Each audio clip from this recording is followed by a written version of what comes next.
ان کی عیادت کرنے جب ایک دفعہ وہ گزرے اور کچرا نہیں آیا، کہا کہ کیا ہوا اس مائی کو، کہ جی بیمار ہے، تو مداد پرسی کے لیے چلے گئے. کیا بات ہے. اور پھر اسلام قبول کر لیا انہوں نے. اپنے حریفوں کو جب آپ فالو کرتے ہیں، ان کو اپنا لیڈر مان لیتے ہیں.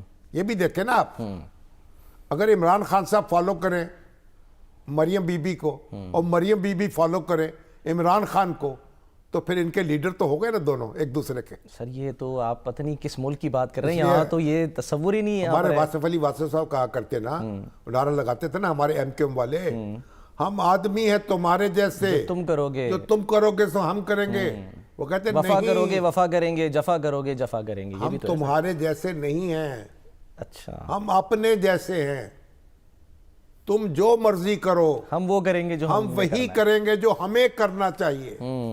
سر کل آپ کہہ رہے تھے کہ ان کو ساتھ ہی ہونا چاہیے، ان کو ان کے ساتھ تو ٹھیک ہے، اگر جیل میں رکھتے تو یکجا کر دیتے، ایک کوٹری میں رکھتے، ایک بیرک میں رکھتے، اچھا تو اچھی یہ بہتر بات ہوتی. سر ایک بحث اور چھڑ گئی، وہ یہ کہ جی سزا جو ہے وہ خاص کر ظاہر خان صاحب کی کہ ان کو 14 سال ایک ہوئی اور پھر 10 سال ایک ہوئی، تو ان کو کیا مجموعی طور پہ جو ہے وہ 24 سال کی سزا ہوئی ہے یا نہیں؟ یہ ایک بحث چل رہی ہے اس کے اوپر. نہیں، میرا خیال وہ یہ سزائیں ساری بیک وقت شروع ہوتی. اچھا ایسا نہیں ہوتا کہ ایک سزا ختم ہوگی تو دوسری شروع ہوگی. صحیح. اور بعض اوقات تو اس میں لکھ دیا جاتا ہے، اگر فیصلے میں اگر لکھا فیصلے میں اگر لکھا ہو کہ یہ سزا اس کے بعد شروع ہوگی، اچھا تو اس فیصلہ لکھنے والے کو کیا پتا کہ اس کی سزا کب شروع ہوگی، ٹھیک ہے نا، اور دوسرے کی کب شروع ہوگی. تو سزا جو ہے بیک وقت شروع ہوتی ہے. اصل میں جو یہ مقدمہ ہے نا، جو آپ کا توشہ خانہ والا، توشہ خانہ کا، اب توشہ خانہ کے مقدمے میں کل بھی میں نے عرض کیا تھا، اس میں جو آپ کی فوجداری عدالت ہے جی وہ عمران خان صاحب کو سزا سنا چکی ہے. بالکل. وہ نااہل بھی ہو چکے جی ہاں، 3 سال کی اور سزا ان کو ہوئی 3 سال قید کی سزا بھی دی جا چکی ہے. اور اب یہ توشہ خانے کا جو مقدمہ ہے وہی دائر کیا ہے ریفرنس کی صورت میں نیب نے. بالکل. اب معاملہ یہ ہے کہ کیا ایک معاملے میں 2 مقدمات درج ہو سکتے ہیں؟ ایک جرم کی 2 FIR ہو سکتی ہیں؟ ایک جرم پر 2 مقدمے چل سکتے ہیں؟ یہ بڑا اہم نقطہ ہوگا جب ہائی کورٹ میں اپیل آئے گی.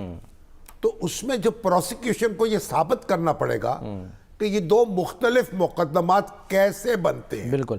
اور مجھے تعجب ہے کہ جو پی ٹی آئی کے وکلا تھے نا، وہ تو لیتو لال سے کام لیتے رہے. اس پہ یہ علیمہ خان نقطہ نے ان کو اٹھانا چاہیے. گلہ کیا علیمہ خان صاحبہ نے. نہیں، یہ ان کو لے کے جانا چاہیے، ایجیٹیٹ کرنا چاہیے تھا، ہائی کورٹ میں لے کے جانا چاہیے تھا. اسلام آباد ہائی کورٹ میں ویسے چلی گئی ہے ایک درخواست. سپریم کورٹ تک جانا چاہیے تھا دوران اسلامات، یہ ریفرنس کے خلاف. تو بہرحال یہ ایک ہمارے ہاں جو مقدمات کے فیصلے ہوتے ہیں نا، وہ ٹیکنیکل گراؤنڈز پہ ہوتے ہیں. یہ ساری جو ہماری بحثیں ہیں اور فقہی بحثیں ہیں نا، فقہ حنفی کے مطابق اور فقہ شافی کے مطابق اور فقہ جعفریہ کے مطابق اور یہ فقہ وکٹوریہ کے مطابق 1923. ٹھیک ہے نا. تو یہ سارے معاملات جو ہیں، جرم جو ہے، اور کہتے ہیں کہ جو فقہ وکٹوریہ میں تو یہ کہتے ہیں کہ جو مجرم ہوتا ہے یا ملزم ہوتا ہے، ملزم کہہ لیں، وہ قانون کا لاڈلا بچہ ہوتا ہے. اچھا. قانون اگر کرینہ، کوئی ایک کرینہ بھی اس کے بری ہونے کا نکلتا ہو، اسے بری کرتا ہے.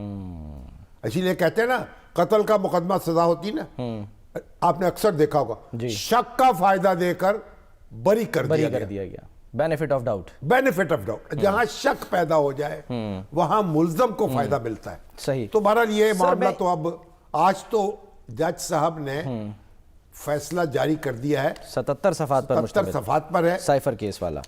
اب اس پہ ہم کیا بحث کریں، لیکن یہ ہے کہ انہوں نے جو تفصیل بیان کی ہے، اپنے دلائل دیے ہیں، مگر کچھ الفاظ کے چناؤ میں نا کچھ غصہ لگتا ہے ان کو آ گیا ہے. سبجیکٹیو بہت ہو گئے ہیں آبجیکٹیو کے بجائے. غصہ آ گیا نا. تو اب بات یہ کہ جج کو غصہ نہیں آنا چاہیے، ٹھیک ہے نا. اگر آپ کو پتا ہے حضرت علی جو تھے، ان کے ان کا دشمن، ان کا ایک سینے پہ سوار ہو گیا تھا، ان کا مرہب جو تھا اس کو انہوں نے اپنے دشمن کو لٹا لیا نا، ہاں جی، اور اس کی چھاتی پہ چڑھ کے بیٹھ گئے، وہ بیٹھ گئے، ہاں اور اس کو وار کرنے لگے، اس نے ان کے منہ پہ تھوک دیا، وہ اٹھ گئے، تھوک کے اٹھ کے کھڑے ہو گئے، ہاں، کہنے لگے اب میں تمہاری بات ہو گئی ہے ذاتی، نفس پہ آ گئی ہے، نفس پہ آ گئی، میں تمہیں چھوڑتا ہوں، بالکل، اس کو تلوار نہیں اٹھائی اس کے تو عدالت جو ہے اس کو ایسے الفاظ استعمال نہیں کرنے چاہیے جن سے اس کے غصے کی بو آئے، اور عدالت جو ہوتی ہے اور جب اس طرح کے الفاظ استعمال کرتی ہے، جیسے جسٹس کھوسا صاحب تھے، سسیلین، انہوں نے نواز شریف صاحب کے بارے میں سسیلین مافیا کے الفاظ استعمال جی کیے، ہاں، اب وہ اس وقت تو انہوں نے افسانہ لکھ